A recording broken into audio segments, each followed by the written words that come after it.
En la Biblia encontramos diferentes libros que nos hablan acerca de la maravillosa obra redentora que Dios planificó desde antes de la fundación del universo.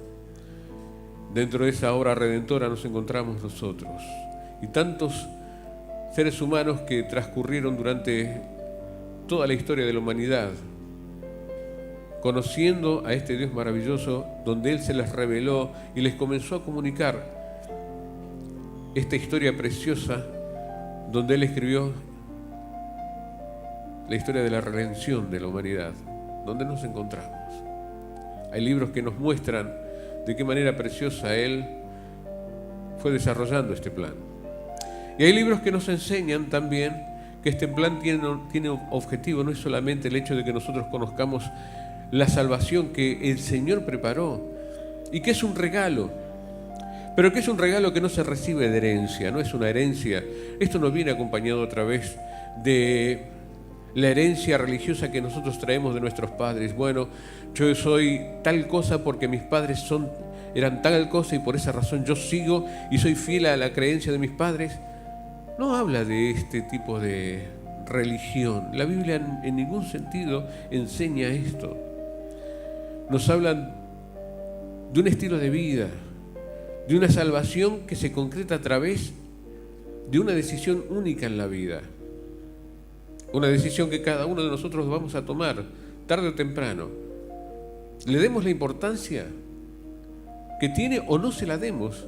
Nuestra decisión va a determinar un antes y un después. Y va a determinar qué camino va a tomar la dirección de nuestra vida después de esta vida. El tema es que esa decisión se toma estando en esta vida. Después que cruzamos el umbral de la muerte, ya no hay vuelta atrás. Y quiero compartirles algo, porque siempre hablamos de la muerte y parecería que eso nos aterra. Y no les voy a decir que a veces no nos trae un poquito de temor por la inseguridad de lo desconocido, lo que uno no sabe que va a pasar. No sabe si de repente la vida termina cuando uno cierra los ojos o hay algo más detrás de esto. Nosotros creemos, de acuerdo a lo que dice la Biblia, que sí. Hay muchas evidencias en el mundo que nos demuestran que esto es real.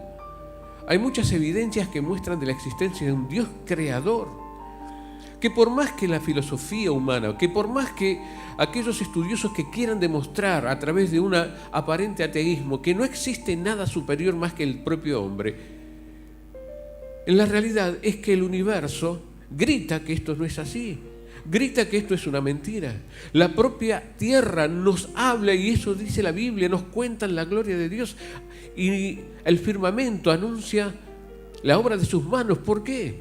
Porque si uno se pone a pensar con un poquito de detenimiento y con un poquito de cordura, ¿no es verdad?, de sentido común, es tan simple pensar de que ¿cómo puede subsistir algo que rompe las leyes de la física?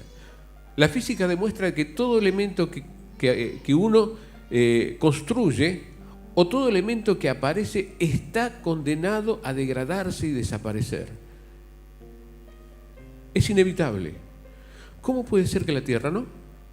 ¿Cómo puede ser que algo tan sensible que puede romper el equilibrio, que es, por ejemplo, lo que sostiene la atmósfera, lo que sostiene la capa que nos recubre y que nos protege, lo que sostiene el sostenimiento continuo de la creación de oxígeno, en esto está implementado las plantas a través de un desarrollo maravilloso y único, y es perfecto en todos los sentidos. Y si nosotros tenemos que hilar un poquito más finito, lo único que a usted y a mí nos protege de todos los virus existentes es una capa delgada de micrones que protege nuestro cuerpo llamado piel. Donde se rompe esa capa, puede entrar cualquier microbio o virus y desequilibrar todo el sistema inmunológico nuestro. ¿Cómo puede ser que de repente Dios haya pensado, es decir, la casualidad, vamos a llamarla así, haya pensado en crear un sistema dentro del organismo que genere anticuerpos que son soldados que van a pelear contra cualquier cuerpo extraño que se introduzca, rompiendo el equilibrio orgánico? Es imposible que la casualidad cree estas condiciones. si es que no hay una mente o algo superior que lo controle. La Biblia está llena de evidencias, pero hay algo más. Y hablando para nosotros que somos hijos de Dios, o la mayoría tal vez que somos hijos de Dios, nos enseña de que hay libros que nos hablan de la importancia de la vida cristiana, la importancia de cultivar, ¿no es verdad?, estos parámetros que nos enseñan a nosotros a caminar en una vida, en medio de una situación difícil, con valentía, con confianza, a aferrarnos a promesas que sabemos que por más que nosotros estemos zozobrando, esas promesas nos van a mantener a flote y nos van a llevar a puerto seguro. Y esto se establece a través de una fe real en Dios. Y esto nos enseña la Biblia. Hay libros, por ejemplo en el Nuevo Testamento, que nos relatan la historia de Jesús, su historia a través de su vida, su infancia, su juventud, su ministerio, lo que hizo a través de todo este tiempo. También hay libros que nos relatan los hechos que sucedieron después que Jesucristo fue crucificado y que Él resucitó, y cómo comienza ahí una nueva etapa en la historia de la humanidad, comienza una nueva era, aparece un grupo de personas que llamarían de una forma despectiva y burlándose cristianos o pequeños cristos, aquellos que se parecen a aquel que murió, y sin embargo esto se transformaría en el nombre identificatorio de aquellos que tienen un estilo de vida similar a aquel que murió hace más de 2000 años. Pero también hay libros que nos enseñan cómo caminar en medio de este mundo y abrazar estos principios. Están las cartas generales, se les llaman cartas generales a aquellas cartas que están escritas, por ejemplo, al margen de los evangelios, a un grupo de personas o a iglesias, como en el caso de Tesalónica, de Corintios, ¿no es verdad? En el caso de Primera y Segunda Pedro, que está escrita a un grupo de personas. Y después están las cartas pastorales, esas cartas que están escritas exclusivamente y dirigidas a una persona, y que a través de esa persona también están dirigidas al grupo que se congrega en el lugar donde está esa persona. En esto nosotros encontramos, podemos decir, Primera Timoteo, es una carta escrita por Pablo a su hijo amado Timoteo, ¿no es verdad? Y yo les voy a invitar a que hagamos un recorrido. Utilicemos un poquito la imaginación y podamos estar haciendo un recorrido y pensar que de repente nos encontramos una noche hermosa, una noche linda, una noche despejada, estrellada, y que uno tiene ganas de salir y disfrutar. De repente nos encontramos en una hermosa ciudad, una ciudad grande, turística, casi cosmopolita, una ciudad como la de Éfeso. En esa ciudad donde hay grandes edificios inmensos, estructuras maravillosas, de repente caminar por esas calles y estar caminando en la segunda ciudad más grande del mundo conocido, con toda la belleza arquitectónica, con todas las cosas que se pueden encontrar, ¿no es verdad?, para disfrutar turísticamente. Y de repente uno está caminando, y cuando está caminando escuchamos de repente algunas voces que están cantando en un lugar, y uno se acerca un cachito a ese lugar a ver qué es esto que está pasando acá, y se inclina a ver y comienza a escuchar algunas personas que están cantando acerca de alguien, de una persona llamada Jesús que murió, resucitó, y de repente dice, pero esto, deben ser locos, no sé, deben ser algo que no tiene importancia.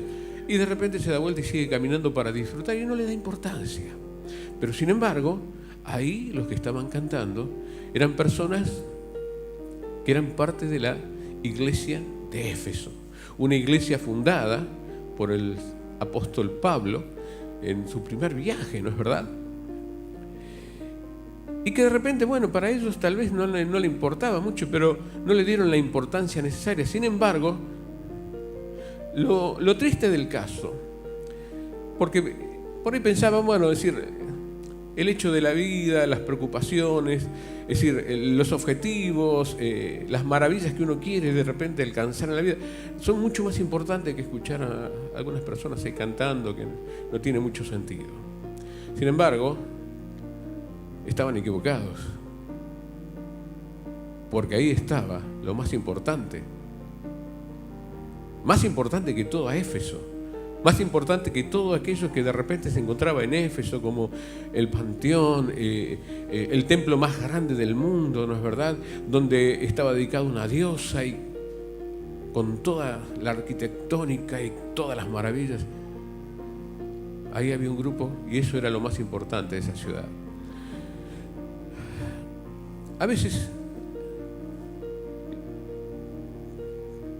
Muchas veces, tristemente, puede ser fácilmente menospreciada la iglesia. Por ahí uno menospreció estas cosas y era la iglesia. Pero lo que más me preocupa es cuando los creyentes menosprecian la iglesia local. Pablo escribe en 1 Timoteo capítulo 3, y vamos a ir a 1 Timoteo capítulo 3, versículos 14 y 15. Saben que aquí está el corazón del libro. En este pasaje es el corazón de todo el libro de 1 Timoteo. Aquí le dice Pablo a Timoteo, un jovencito que había estado con él, acompañándolo en su viaje misionero. De repente, Pablo, cuando llega a Éfeso, una vez que se va, Pablo es apresado. Pablo es apresado en Roma. Después de un tiempo, lo dejan libre porque las causas que se habían levantado eran sin fundamento, no tenían peso y por lo tanto lo dejan en libertad. Y Pablo aprovecha a mandarle esta carta, a escribirle esta carta a Timoteo diciéndole: mira, Timoteo, prepárate porque voy a ir para Éfeso. Vamos a encontrarnos ahí para ver la iglesia, porque voy a aprovechar para visitar a todas las iglesias que están funcionando, que fueron fundadas. Y bueno, y ahí se encuentra con Timoteo, Pablo, y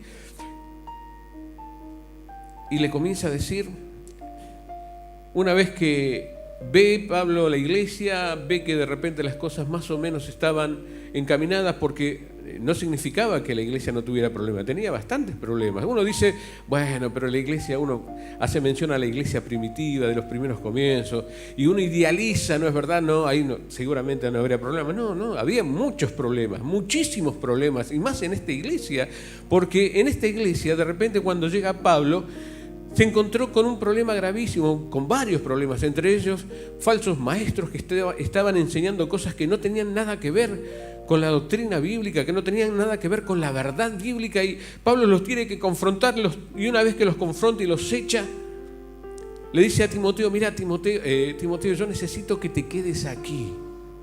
Yo ahora voy a ir a ver las otras iglesias, pero yo necesito que te quedes aquí para poder seguir ordenando las cosas que comenzamos ahora a ordenar. Seguramente Timoteo habrá querido seguir con su padre espiritual, con su maestro, pero Pablo le dice, no, Timoteo, por favor, necesito que te quedes aquí, en esta iglesia, para ordenar. Y cuando Pablo sale, ¿no es verdad?, a visitar a otras iglesias, cuando él llega a Troas, es capturado nuevamente y es llevado a Roma, donde después él es ejecutado. Y él le dice en 1 Timoteo capítulo 3, versículo 14, lo siguiente: esto te escribo, aunque tengo la esperanza de ir pronto a verte, para que si tardo sepas cómo debes conducirte en la casa de Dios, que es la iglesia del Dios viviente, columna y baluarte de la verdad. E indiscutiblemente grande es el misterio de la piedad. Dios fue manifestado en carne, justificado en el Espíritu, visto de los ángeles, predicado a los gentiles, creído en el mundo, recibido arriba en gloria. Si bien no nos va a alcanzar el tiempo para poder extendernos y poder explicar todo el pasaje, nos vamos a centrar simplemente en algunas cosas que nos relata el versículo 14 y el 15. Pablo en el versículo 14 y 15 le está diciendo, mira, Timoteo, necesito que te quedes aquí, porque la iglesia es importante que pueda desarrollarse. La iglesia es lo más importante que debe ser cuidada y debe ser formada. Y en el versículo 14 encontramos dos razones que nos muestran por qué la iglesia era importante, muy importante para Dios. Por eso es triste que a veces los creyentes menosprecien a la iglesia local, no hablo de la iglesia en general, y entiendan que la iglesia es iglesia cuando se congrega. La iglesia es iglesia cuando uno está reunido con sus hermanos en el lugar. Se ha esparcido el pensamiento, la idea o la doctrina o el dogma de que hay personas, hay creyentes que dicen, bueno, pero no es necesario congregarse, porque si yo estoy en el shopping y de repente, bueno, es la hora del culto, pero yo estoy en el shopping, yo estoy con el Señor y yo soy iglesia y por lo tanto estoy congregado. Eso es una mentira. No es verdad. No existe un texto bíblico que diga que donde uno está establecida la iglesia. No existe. Es mentira. Uno es iglesia cuando está reunido en un lugar con las personas.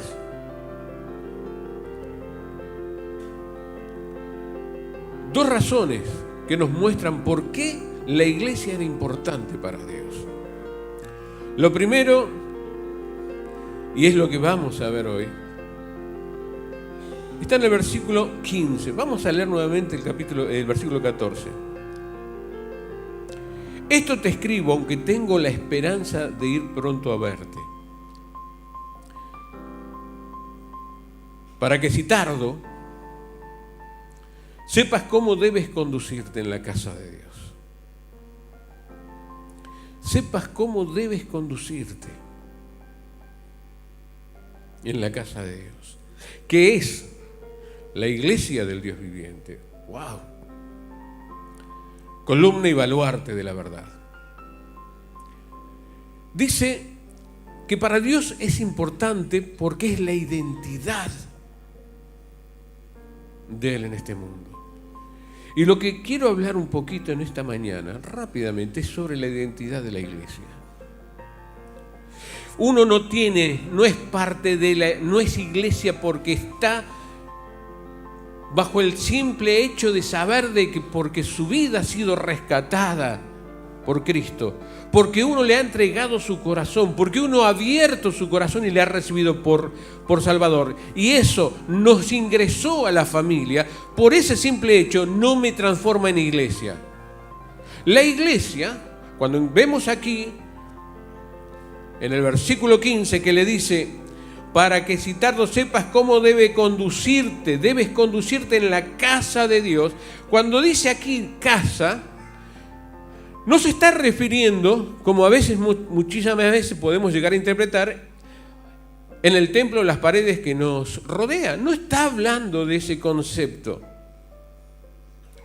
En la Biblia, cada vez que se habla acerca del término iglesia, en la gran mayoría, en casi su totalidad, salvo en algunas acepciones, está hablando de las personas que se congregan, que se juntan, que se reúnen. El término iglesia viene del vocablo griego eclesia, que significa congregación, reunidos, un grupo de personas juntas. Era normal en ese tiempo, era parte del vocabulario griego, y era normal, por ejemplo, decir las manifestaciones. Bueno, en ese tiempo, si había una manifestación de personas donde se juntaban un grupo, decían, bueno, ahí hay una iglesia. Porque era el término que se utilizaba. En vez de decir manifestación, se le decía un conjunto de personas que se juntaron. Es una iglesia, hay una iglesia. Lógicamente, después, en el transcurso del tiempo, ese término se fue cada vez achicando y focalizando exclusivamente a los cristianos hasta quedar hoy en día como la palabra identificatoria de todos los cristianos, ¿no es verdad? Pero no se habla del edificio, se habla del grupo de personas. Por eso, yo no puedo decir, porque yo soy parte de la iglesia, estoy en el lugar, en cualquier otro lugar y no congregado con el conjunto, con la familia que Dios me dio espiritual, decir yo, como soy parte de la iglesia, yo estoy donde estoy, ya es iglesia y estoy congregado. Es mentira. No existe ningún lugar en la Biblia que enseñe eso. No es real. ¿Por qué? Porque la iglesia es ese conjunto de personas que están juntas. ¿Se entiende esto, no? Identidad. La importancia que le da Dios a la iglesia es por su identidad, la identidad local. Después está el otro término, la iglesia universal. En muy pocas ocasiones menciona la iglesia universal como el conjunto de cristianos o el conjunto de personas salvas a través de los tiempos. Todos formamos alrededor de la tierra, todos aquellos que hemos creído en Cristo como Salvador, conformamos a la iglesia universal. Somos una iglesia, pero no... ¿Saben una cosa? La iglesia universal se manifiesta exclusivamente a través de la local. No existe universal si no hay una iglesia local. Por eso es importante la iglesia local y Dios le da muchísima importancia a tal punto que nos enseña que nosotros debemos tener en nuestra conciencia la responsabilidad de entender lo que significa para Él la iglesia y que nosotros somos parte de ella. La iglesia tiene que tener su identidad. Y la identidad es marcada a través solamente de un parámetro, de su mensaje, su formación y su mensaje. Eso lo encontramos en el versículo 16. No vamos a ir al versículo 16 ahora, vamos a concentrarnos nada más que en el versículo 14 y 15. Y en el contexto local, ¿qué es una iglesia? ¿Qué es una iglesia local en sí? Bueno, en su contexto, una iglesia es un grupo de personas donde viven la dinámica del cuerpo, que es el cuerpo que conformamos nosotros, bajo el liderazgo de ancianos calificados, dados por Cristo y por el Espíritu Santo, y que están cumpliendo las ordenanzas del bautismo, de la cena del Señor y de la disciplina bíblica. Y que viviendo esa dinámica reciben el crecimiento para llegar a ser cada día más parecido a Cristo. Eso es la iglesia. Eso es la iglesia. La iglesia es lo que pasa en el contexto local de creyentes, no en un contexto universal. A veces nosotros a veces escuchamos los términos, bueno, la iglesia regional, y está hablando del conjunto de iglesias que por ahí están unidas en el trabajo espiritual, pero que en ningún sentido vamos a encontrarlo dentro del contexto bíblico, porque cuando habla la Biblia sobre la iglesia local, está hablando simplemente del cuerpo, nosotros. Para Dios, el único contexto que existe es el de la iglesia local. La iglesia universal se proyecta y se manifiesta a través de la local. No hay otra.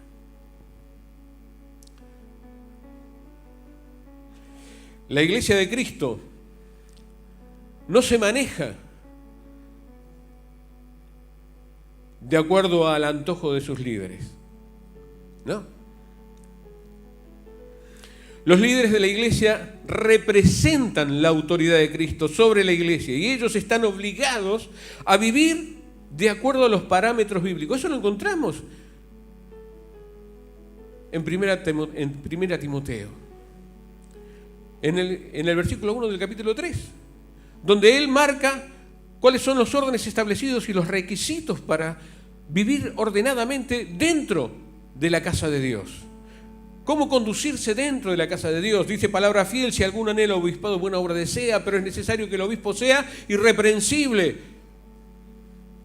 marido de una sola mujer, sobrio, prudente, decoroso, hospedador, apto para enseñar, no dado al vino, no pendenciero, no codicioso de ganancias deshonestas, sino amable, apacible, no avaro, que gobierne bien su casa. Aquí encontramos, fíjense que cuando habla de casa, cómo conducirte en la casa de Dios, está hablando de la familia, no está hablando del edificio, está hablando del contexto familiar. Aquí utiliza la misma palabra, que gobierne bien su casa. No está hablando de gobernar las cuatro paredes. Cuando dice gobierne bien su casa, es cómo te conducís con tu familia, cómo guías a tu familia. Si sos buen padre, si sos buena madre, si sos un marido amoroso, si sos un marido protector, si sos un padre amoroso, si sos un padre conductor que guía.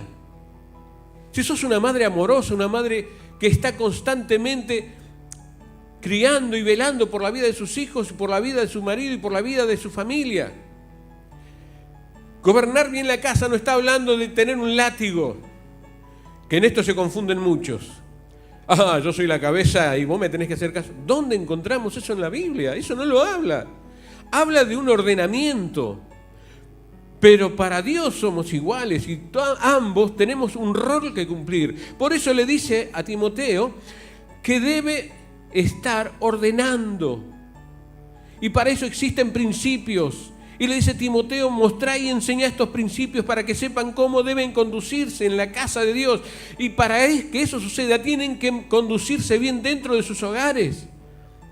A veces uno piensa, bueno, está bien, la iglesia no es una religiosidad.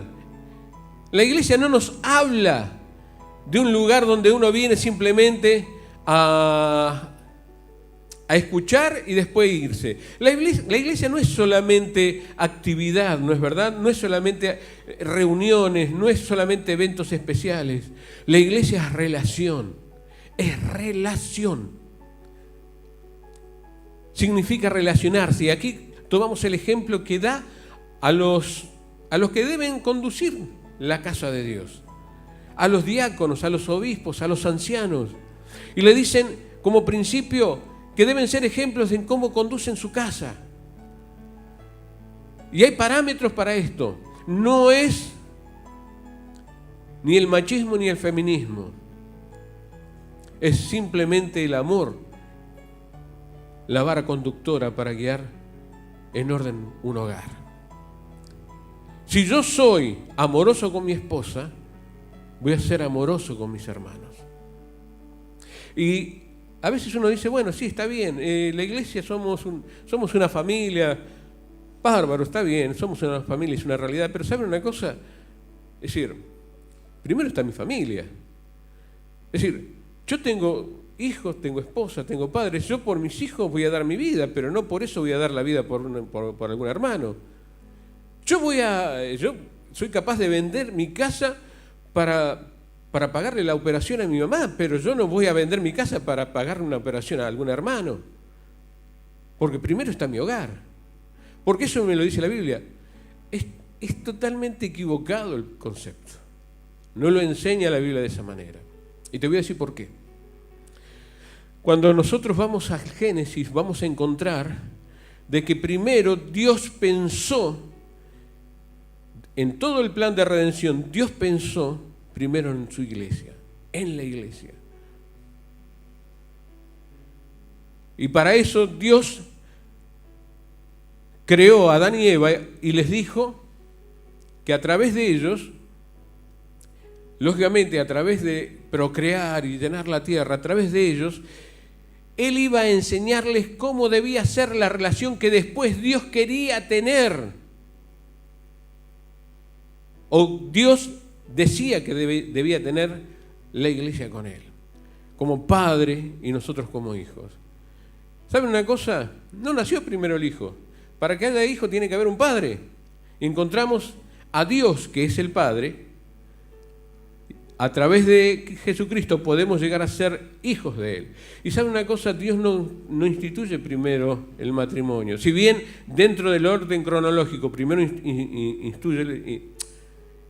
instituye el matrimonio dentro del orden general del plan de Dios de redención. Primero Dios pensó en su iglesia. ¿Por qué? Porque vos primero tenés que conducirte bien con tu familia. Si vos sos fiel a tu esposo, vas a ser fiel a Dios con tu familia espiritual. Si sos fiel a tu esposa, vas a ser fiel a Dios en su casa. Si vos sos amoroso con tus hijos, vas a ser amoroso con tus hermanos. Si vos no sos fiel con tu esposa, no sos fiel con tu esposo, no sos amorosa con tu esposa, no sos amoroso con tu esposo, no sos amoroso con tus hijos y no sos disciplinado en su crianza, no lo vas a hacer con la iglesia de Dios. Para Dios es más importante la iglesia. ¿Sabías eso? Y sabes, si vos no sos capaz de dar tu vida por uno de tus hermanos, fíjense, si nosotros vemos en Primera Juan, todo el libro de Primera Juan nos habla acerca del amor, pero llega al extremo tal donde dice Juan en su libro, si alguien no ama a su hermano, fíjense en la sentencia de Pablo, no es salvo. No es salvo. ¿Y amar qué es? ¿Qué es para usted de amar? ¿Qué es para usted de amar? ¿Es un sentimiento? ¿Yo necesito sentir algo para poder dar? ¿Es un sentimiento, les parece? No es un sentimiento. Porque si fuera un sentimiento, Dios nos tendría que odiar. Si fuese un sentimiento, Jesucristo jamás se tendría que haber subido a la cruz. ¿Qué necesidad tenía de bajar al mundo, hacerse hombre, padecer, sufrir por personas que literalmente le damos la espalda todos los días? Lo hizo porque nos ama. Y amar es una acción. Amor es dar. Si no somos capaces de dar al que está sentado a nuestro lado, si no somos capaces de pensar en la necesidad del que está formando parte de mi familia, acá, en este lugar, y que está al lado, que está allá en el fondo, si no somos capaces de dar la vida como somos capaces de darla por nuestros hijos, por nuestros padres, no somos cristianos. Y eso es lo que identifica a la iglesia local. Eso es lo que identifica a la iglesia local.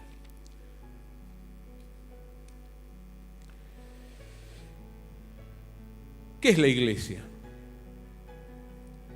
Para terminar, ¿qué es la iglesia para ustedes? ¿Es venir a congregarse o es venir a asistir a un culto todos los domingos? Eso es la iglesia. Dios nunca creó este tipo de iglesia. Dios nunca pensó en un tipo así de iglesia. Dios creó una familia. Y Dios espera que la familia se mueva como familia. Eso significa que yo me tengo que interesar por cada uno de ustedes y que ustedes se tienen que interesar por mí.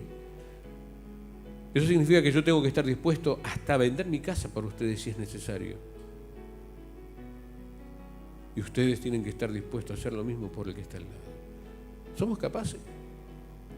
La iglesia de Cristo era eso. Y a veces estamos acá y no nos conocemos.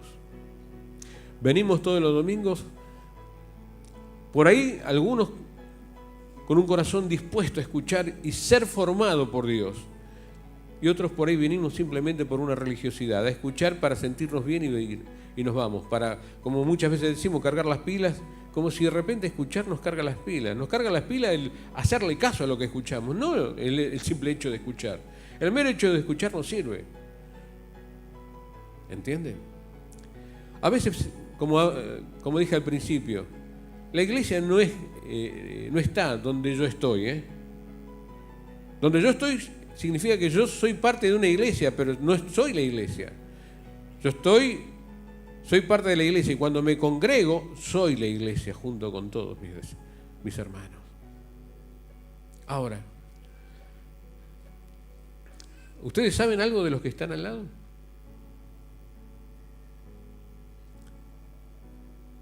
¿Saben cómo se llama el que está de repente allá?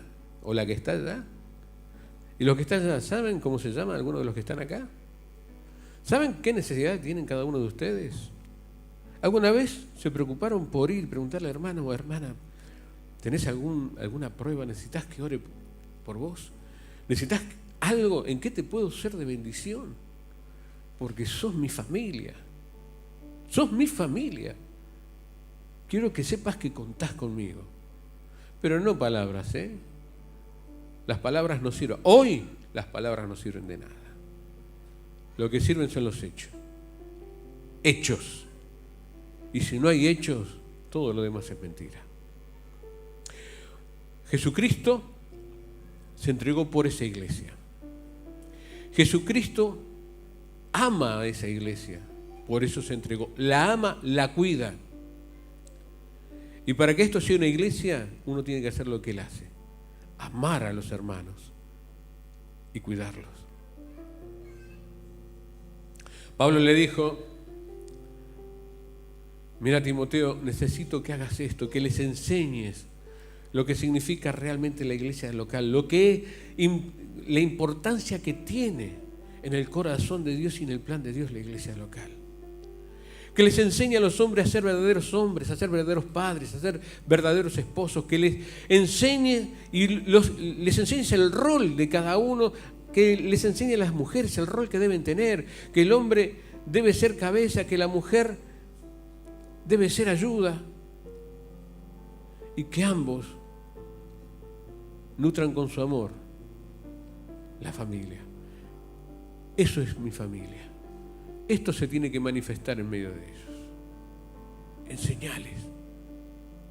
Y una iglesia, como les dije, crece, se robustece por la autoridad de Dios, no por la autoridad de los líderes.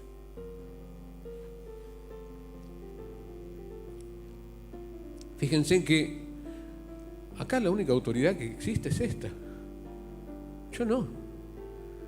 Yo soy un don nadie. Porque yo no vengo a hablar de mí. Yo vengo a hablar de la autoridad apostólica dada por el Señor. En su palabra. Él habla. Yo te puedo decir lo que dice la Biblia. Yo te puedo decir de qué manera Dios nos dice que podemos llegar a encontrar solución a través de sus principios de vida, de ética. Pero yo no soy nadie para decirte lo que tenés que hacer, porque en mí no tengo autoridad. Yo represento una autoridad. Lo mismo que ustedes, hombres, representan la autoridad de Dios en sus hogares. El tema es cómo lo representan, o si entienden que es una responsabilidad.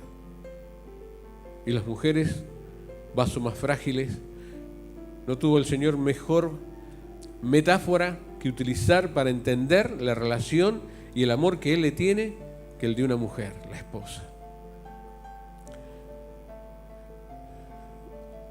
Así como amás a tu esposa, amás a la iglesia. Así como amás a tus hijos, amás a la iglesia. Así como amó Dios a su Hijo, te amo a vos. Así como su Hijo amó al Padre, te amo a vos. Ambos se dieron por vos. Pónete de pie, vamos a